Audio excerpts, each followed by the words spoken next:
উদয়পুর রাজস্থানের বড় শহরগুলির মধ্যে থেকে অন্যতম। তবে এটি শুধুমাত্র একটি শহর নয়, এর সাথে জড়িয়ে আছে বহু রাজা মহারাজার বীর গাথা। সেই মুঘলদের রাইভেলারি থেকে রাজপুতি আর্কিটেকচার, সবকিছুই যেন বিস্মিত করবে আপনাকে।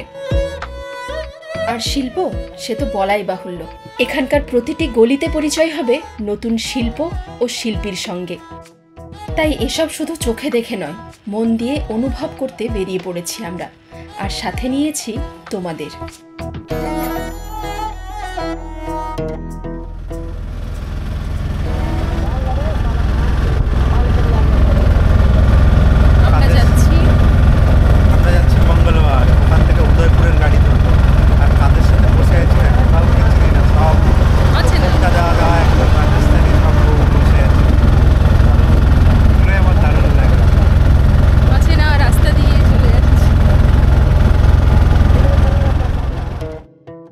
মঙ্গলবার পৌঁছে ধরলাম আমরা উদয়পুরের বাস, আর মোটামুটি 3 ঘন্টা ট্রাভেল করে পৌঁছে গেলাম উদয়পুর।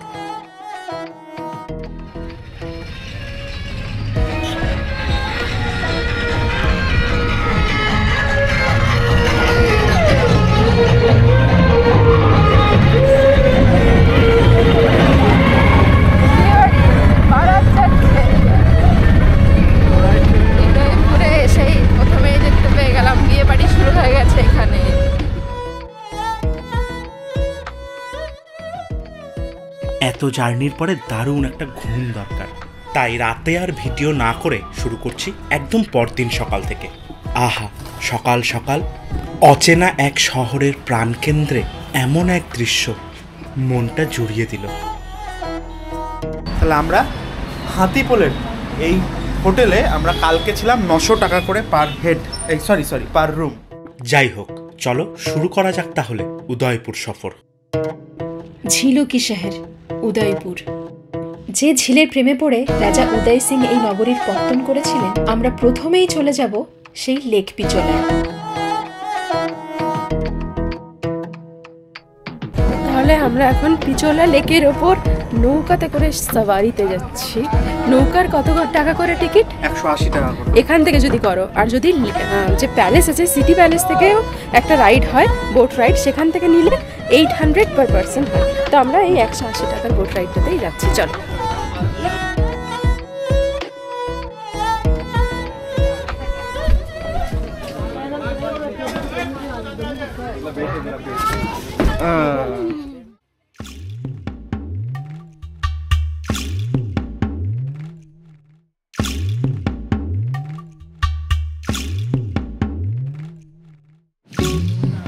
ওইদিকে দেখতে পাচ্ছি আমরা সিটি প্যালেস।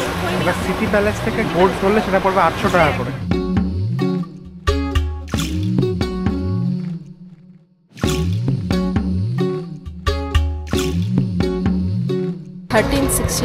অর্থাৎ 1362 খ্রিস্টাব্দে এই পিচোলা লেকটা এখানে বানানো হয়। এখানকার মানুষের জল সরবরাহ হতো, মানে এখানেরই জল খেত, আর সাথে কৃষি কাজে এখানকার জল ব্যবহার করা হতো। এই লেকটা তো আগে থেকে ছিল, তারপর মহারানা লাখা এটার নাম দিল পিচোলা লেক, কারণ কি পাশে আছে একটা পিচলি গ্রাম, সেই গ্রাম থেকে ইন্সপায়ার্ড হয়ে এই লেকটার নাম হয়েছিল পিচোলা লেক। আর এখানে তারপরে মহারানা উদয় সিং দেখলেন একটা এত সুন্দর লেক, পেছনে আবার সবুজ সবুজ গাছে ঘেরা পাহাড়, মানে ভাবো একবার ল্যান্ডস্কেপটা আমরা দেখে বুঝতে পারছি এরকম অসাধারণ একটা ল্যান্ডস্কেপ। তাই জন্য উনি বানালেন নিজের নামে উদয়পুর।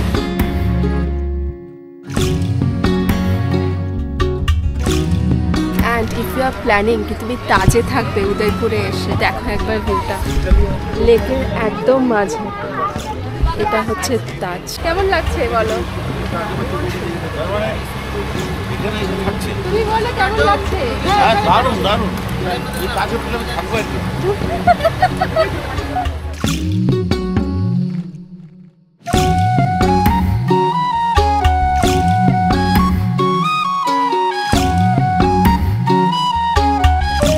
এই যে আমরা পিচোলা লেকে বোট রাইড করলাম, তো বোট রাইডে মানে পিচোলা লেকটা একটু ঘুরে নিলাম।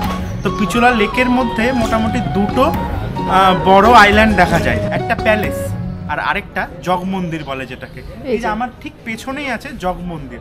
জগমন্দিরের হিস্টোরিক্যাল সিগনিফিকেন্স হলো এখানে 14 দিনের জন্য শাহজাহানকে আশ্রয় দিয়েছিলেন এখানকার তৎকালীন মহারানা। যাই হোক, প্রকৃতি এবং ইতিহাসের মন্ত্রমুগ্ধতা থেকে তাড়াতাড়ি বেরিয়ে আসবো ভেবেছিলাম, কিন্তু আমাদের পরবর্তী ডেস্টিনেশন তা আর হতে দিল না। পিছোলা লেক থেকে যে সিটি প্যালেসটা আমরা দেখছিলাম, মানে উদয়পুরের রাজারা এখন যে প্যালেসে থাকে সেটাই হলো সিটি প্যালেস। তো আমরা চলে এসেছি এখন সেই সিটি প্যালেসে। এই ফোর্টের ভেতরে যেমন মিউজিয়াম আছে, রেস্টুরেন্ট আছে, ঠিক আছে। এবার এক একটা জায়গার জন্য এক এক রকম টিকিট। আপনি যদি শুধু কমপ্লেক্সে যাচ্ছেন ভেতরে, মানে ধরুন মিউজিয়ামে যাচ্ছেন না, তাহলে 50 টাকা। আর আপনি যদি মিউজিয়ামে যেতে চাইছেন তাহলে কিন্তু আপনার পড়ে যাবে 450 টাকা।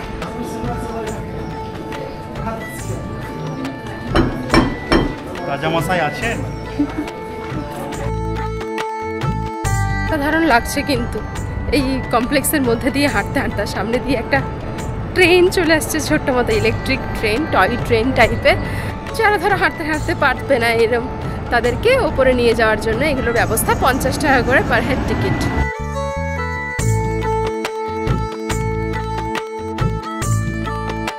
এবার ঘুরতে ঘুরতে আমরা চলে এসেছি একদম সিটি প্যালেসের সামনে। এই প্যালেস ইট কাঠ পাথরের তৈরি ইমারত শুধু নয়, এটি 400 বছর পুরনো একটি ইতিহাস। মেবার সাম্রাজ্যের রাজধানী চিত্তরগড় থেকে উদয়পুরে বদলির প্রধান সাক্ষী এই কেল্লা।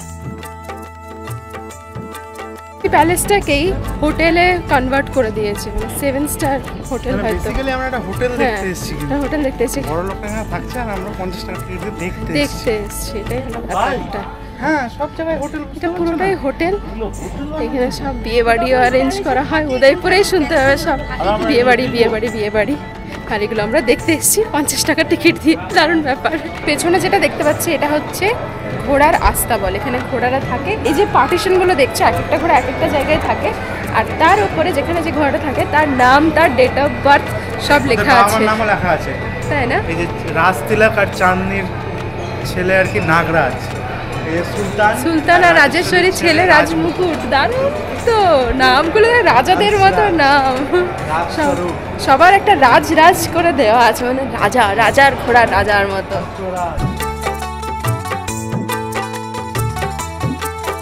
রাজস্থানের অন্য সব প্যালেসে যেরকম কাজ দেখেছিলাম, এক্স্যাক্টলি এই প্যালেসেও সেই রকমই কাজ।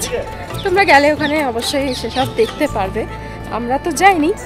তোমরা যদি শুধু উদয়পুর আসছো তাহলে কিন্তু এটা ঘুরে দেখতেই পারো, কিন্তু যদি জয়পুর উদয়পুর সব আসছো তাহলে যদি জয়পুর দেখে নাও, অনেকটা সিমিলারই। এই জন্য তোমাকে 450 টাকা যে খরচা করতেই হবে এরকম কোনো কথা নেই। কিন্তু যদি তুমি ফটোফিলিক হও, হ্যাঁ, ছবি তোলার যদি তোমার খুব নেশা থাকে সুন্দর সুন্দর ফ্রেমে, তাহলে চেষ্টা করো এখানে আসার। আমাদের 1 মাসের ট্রিপ না হয় যদি 7 দিনের ট্রিপ থাকতো তাহলে আমরা অবশ্যই আসতাম। যেহেতু আমাদের 1 মাসের ট্রিপ, তাই আমাদের মনে হলো ব্যাপারটা কনভিনিয়েন্ট হবে না এই শুধু একটা মানে প্যালেসের ভেতরে ঢুকে 900 টাকা খরচ করে দেওয়ার দুজনের। ওটা দিয়ে আমাদের প্রায় 1.5 দিনের হোটেল হয়ে যাবে। তো সেই সব চিন্তা করে আমরা ঢুকছি না, কিন্তু ছবি তোলার কিন্তু স্বর্গরাজ্য হয়ে আছে। শুধু ছবি তোলা না, প্যালেসটা দেখা, প্যালেসটা সব আর্কিটেকচারটা দেখা, ইন্টেরিয়র ডিজাইনগুলো দেখা, এটা একটা বিশাল ব্যাপার। তো বহু জায়গায় দেখা যায়।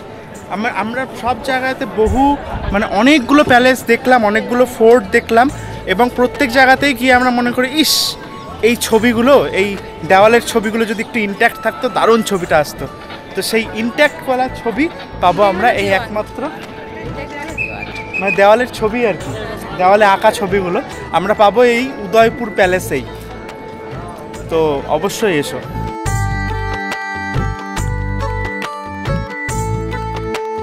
তাহলে এভাবেই ঘুরতে ঘুরতে এবার আমরা বেরিয়ে গেলাম উদয়পুর সিটি প্যালেস থেকে।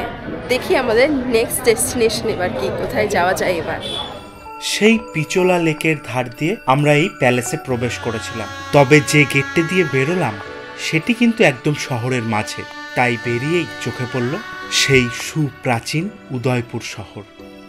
সংকীর্ণ রাস্তাঘাট যেন জালের মতো আষ্টে পৃষ্ঠে জড়িয়ে আছে এই শতাব্দী প্রাচীন শহরটাকে। এই প্রাচীন শহরগুলি এক ধাক্কায় আপনাকে অনেকটা পিছনে নিয়ে চলে যায়। তাই তো সাইট সিইং এর সেই স্পট ভুলে আমরা পায়ে হেঁটেই উপভোগ করতে শুরু করলাম সেই গলিগুলো।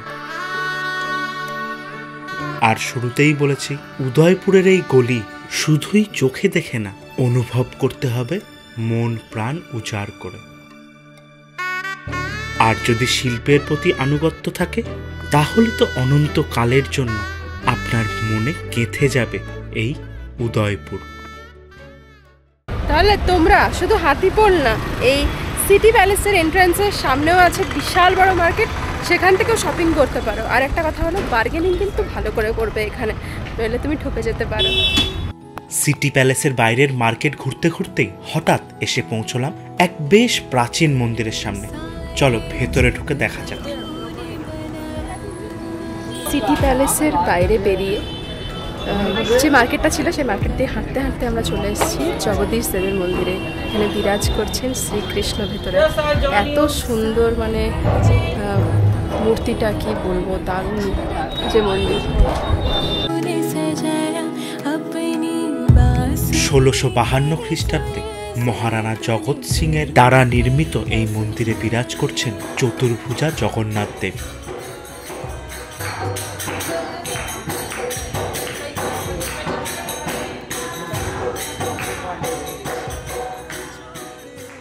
অসম্ভব সুন্দর প্রতিকৃতি, আর ভেতরে কীর্তন হচ্ছে, এত ভালো লাগলো আমার দর্শন করে, কি বলবো। এই রাজস্থানে এসে আমরা সব ঐতিহাসিক স্থাপত্যগুলোই দেখছি, কিন্তু এখানে মানে ভগবানের দর্শন পেয়ে দারুণ লাগলো।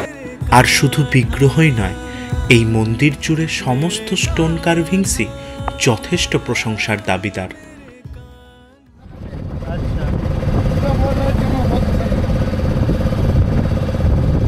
আমরা সেই জগদীশ মন্দির থেকে চলে এসেছিলাম একটা সরকারি কলাকেন্দ্রে। মানে এখানে সব রাজস্থানী যে ফোক আর্টগুলো আছে সেগুলোর একটা এক্সিবিশন বা মিউজিয়াম, মানে মিউজিয়ামের মধ্যে এক্সিবিশন করা আছে, সেগুলো তো দেখলামই, কিন্তু তার সাথে দেখলাম একটি 1000 বছর পুরনো আর্ট ফর্ম, পাপেট ডান্স।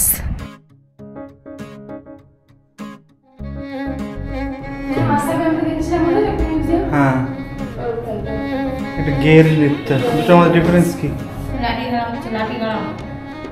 কিন্তু মালদাতে করতে হবে একটা কাচ্চি ঘড়ি। এই ডান্সটাও খুব ফেমাস এখানে। হ্যাঁ, ঘোড়া নিয়ে ডান্স করে। তুরা পারাঙ্গি একটা কবিতা আছে, সেই কবিতারই পার্টগুলোকে এখানে দেখানো হয়। একদিকে শিবার দল, একদিকে পার্বতীর দল, ওই যে কবিতার যেটা লেখা আছে ওগুলো অ্যাক্টিং করে।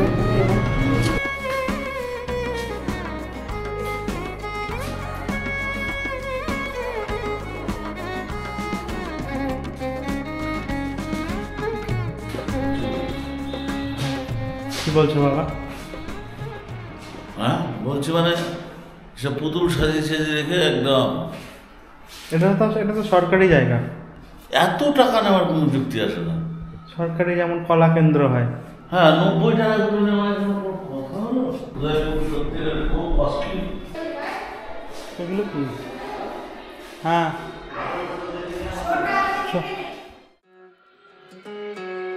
এই পাপেট শো বা কাঠপুতলি নাচ 1000 বছর পুরনো একটি এন্টারটেনমেন্টের রসদ। পৃথিবীর ভিন্ন ভিন্ন সংস্কৃতিতে এই পাপেট শো এর প্রচলন থাকলেও মনে করা হয় এর পায়োনিয়ার এই রাজস্থানী। এখানকার ভাত নামক এক আদিবাসী জনগোষ্ঠী এই শিল্পকে লালন পালন করে আসছে, যা আজকের দিনে দাঁড়িয়ে রাষ্ট্রীয় ইনট্যাঞ্জেবল সম্পদ হয়ে দাঁড়িয়েছে।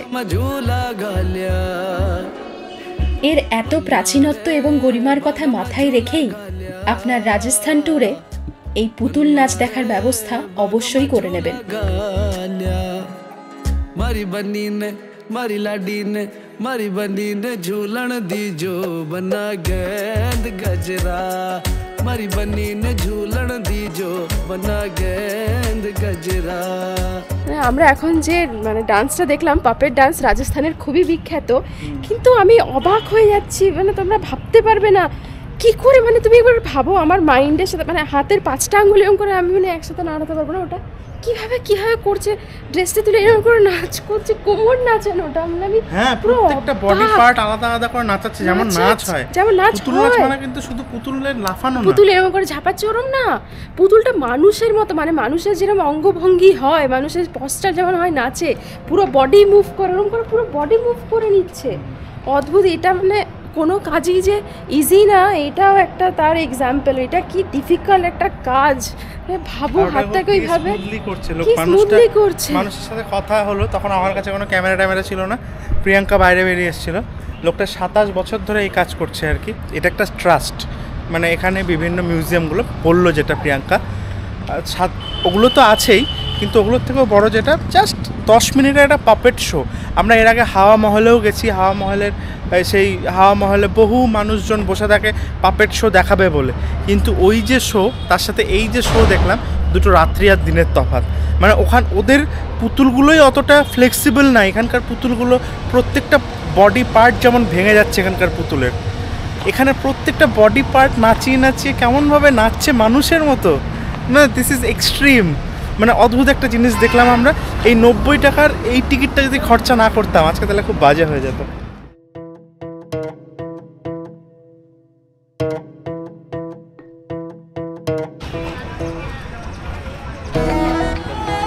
তো আমরা মিউজিয়াম থেকে বেরিয়েই টুখাদা সার্কেল বলে একটা জায়গা আছে, এর পাশে দেখতে পাচ্ছি একটা গোলাই টাইপের, ওর পাশেই দেখতে পেলাম একটা বিশাল বড় ফুড কোর্ট, নানা রকমের খাবার পাওয়া যাচ্ছে।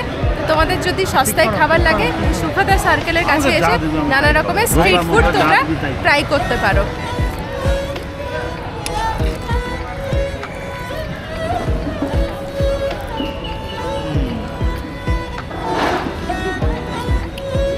এই যে ফুড কোর্টটা দেখালাম, সেটা শুধু না, দেখো এখানে লাইন করে সুখদা সার্কেলের সামনে লাইন করে স্ট্রিট ফুডসের দোকান। এখানে আসলে মানে ইজিলি তোমরা নানা রকমের খাবার খেয়ে নিতে পারবে। বসে খেলাম, এখানে দাঁড়িয়ে খেলে আরো সস্তায় হয়ে যেত। ওই দেখ ভিতরটা দেখা, এই আমাদের এটা আগে চোখে পড়লো। ব্যাপার না, ওই দেখ গাছের নিচে সব টেবিল পাতা আছে, আর সব সুন্দর খাবার। দারুণ।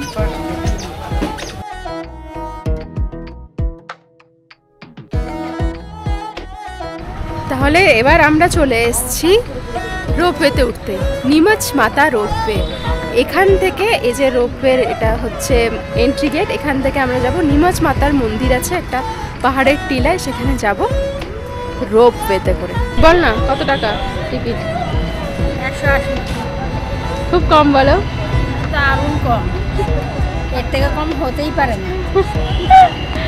চলো, আমার মনে কিন্তু একটু টেনশন হচ্ছে মনে হচ্ছে, দেখা যায়। ব্যাস, আমি যখন বললাম যাবো না তখন চলো করে দিলে, দেখলে তো। চলো এবার রোপওয়েতে।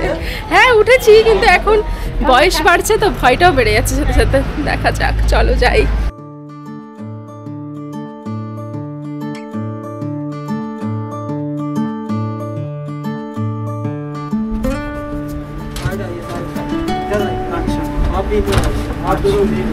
হ্যাঁ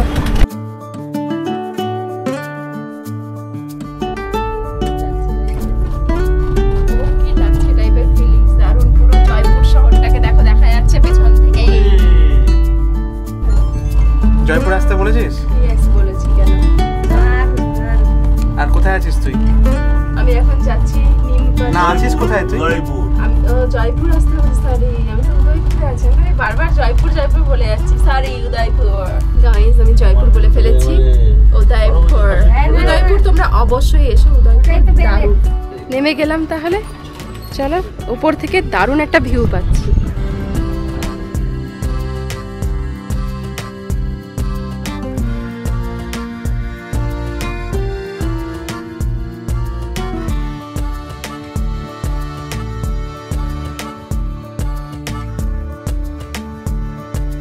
তো এই নিমাচ মাতার একটা বাম্পার গল্প আছে। কেমন গল্প? এই নিমাচ মাতা মোটামুটি 450 বছর পুরনো, খুব একটা বেশি পুরনো বলা যায় না। এই পাহাড়ের উপরে একটা মানে পশুপালক যারা আর কি, তারা পশু পালন করতে আসতো, মানে পশু চড়াতে আসতো। তো তখনই একটা নিম গাছের গোড়ায় ডেলি জল ঢালতো আর কি।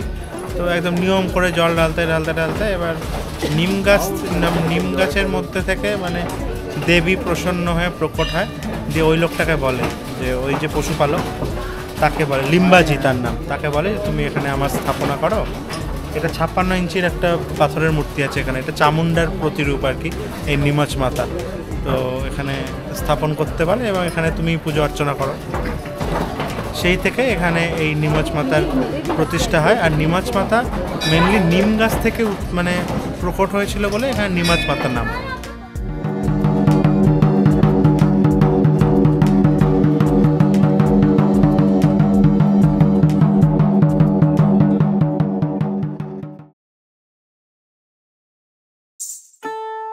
নিমাচ মাতার মন্দির দেখে এবার আমরা ফিরে যাচ্ছি আবার রোপওয়ে করে নিচে।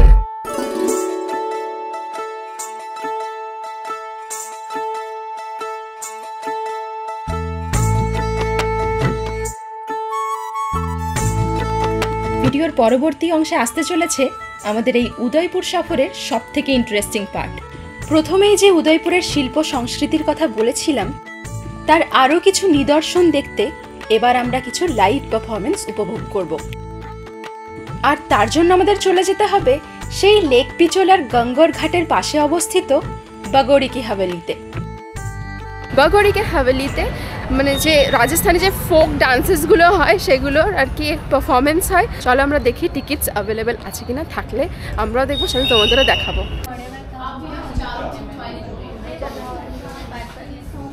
টিকিট তো পেলাম, কিন্তু রাত্রি 8টা থেকে 9টার শোয়ের আমরা টিকিট পেয়েছি। 125 টাকা করে পার হেড লাগলো। আর সাথে আপনি যদি ক্যামেরা ইউজ করেন তাহলে তার জন্য লাগবে আরও 125 টাকা এক্সট্রা। তো আমরা তো ক্যামেরা ইউজ করবো, অবভিয়াসলি তোমাদেরকে দেখাতে হবে, তো তাই জন্য আরও একটা 125 টাকা এক্সট্রা লাগলো আমাদের। কিন্তু এখন তো 8টা বাজেনি, তাই জন্য আশপাশটা একটু ঘুরে দেখবো, তারপর আমরা যাব 8টা থেকে শোটা এনজয় করতে। তবে সেই শো শুরু হওয়ার আগেই যা যা আমরা দেখলাম তা সত্যিই তোমাদের সাথে একটু শেয়ার করে নেওয়া উচিত। দেখলাম সেই রোম্যান্টিক পিচোলা লেক কেমন স্পিরিচুয়াল আমেজে ভরে উঠেছে। সেই ভেনিস অফ ইস্টকে কেন জানি মনে হচ্ছে বারাণসী অফ ওয়েস্ট বললেও খুব একটা ভুল হবে না। সবাই বলছে যে ভেনিস মানে ভেনিসের মতো নাকি, কিন্তু আমার তো মনে হচ্ছে কাশীর মতো এই উদয়পুর। পুরনো একটা শহর, ঘাট, এটা মনে হচ্ছে আমার নদী গঙ্গা, আর পাশ দিয়ে মহাদেব বিরাজ করছেন প্রতিটা মন্দিরে মন্দিরে, অসাধারণ লাগছে।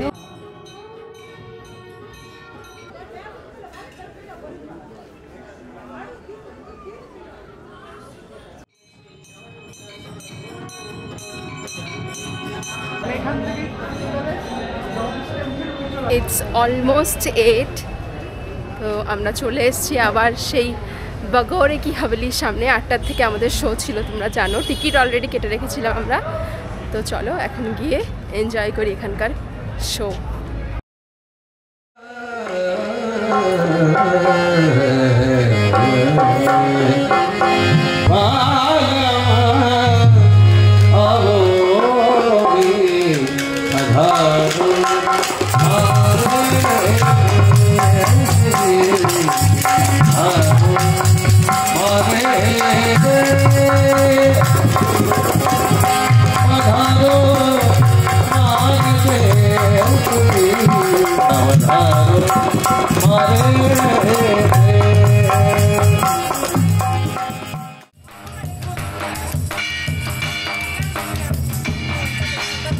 এই ডান্স ফর্মটির নাম চারি, যেখানে মহিলারা আগুন মাথায় নিয়ে নৃত্য পরিবেশন করেন।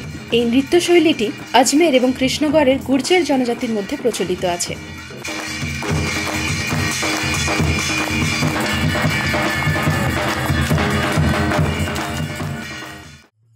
তারপর পরিবেশিত হলো কালবেলিয়া ডান্স, যা প্রচলিত আছে কালবেলিয়া স্নেক চার্মা জনগোষ্ঠীর মধ্যে।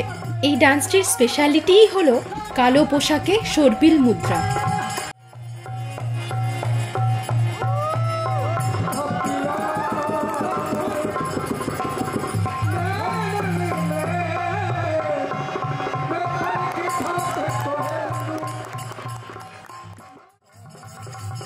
তারপর পরিবেশিত হলো তেরতালি বা তেরাতালি ডান্স ফর্ম, যা রাজস্থানের কামার নামক আদিবাসী জনগোষ্ঠীর মধ্যে প্রচলিত।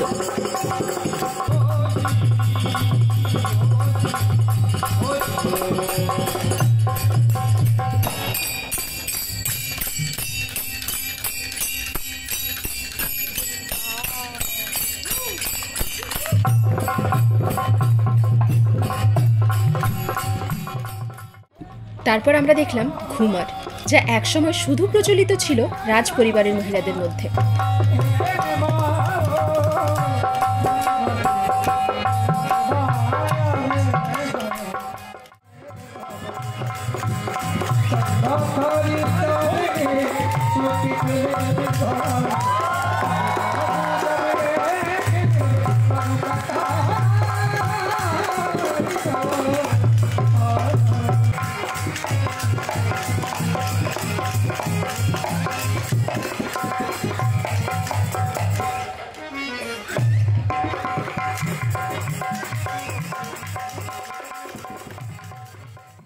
আর এই শুরু হলো আজকের শেষ পারফরমেন্স। থার মরুভূমিতে তীব্র জলকষ্টের মধ্যে বসবাসকারী মহিলারা যখন দূরের কোনো গ্রাম থেকে জল নিয়ে ফিরে আসতেন, তখনই তাদের আনন্দের যে বহিঃপ্রকাশ বা সখীদের মধ্যে যে খুনসুটি, তার থেকেই উৎপত্তি এই ডান্স ফর্মের।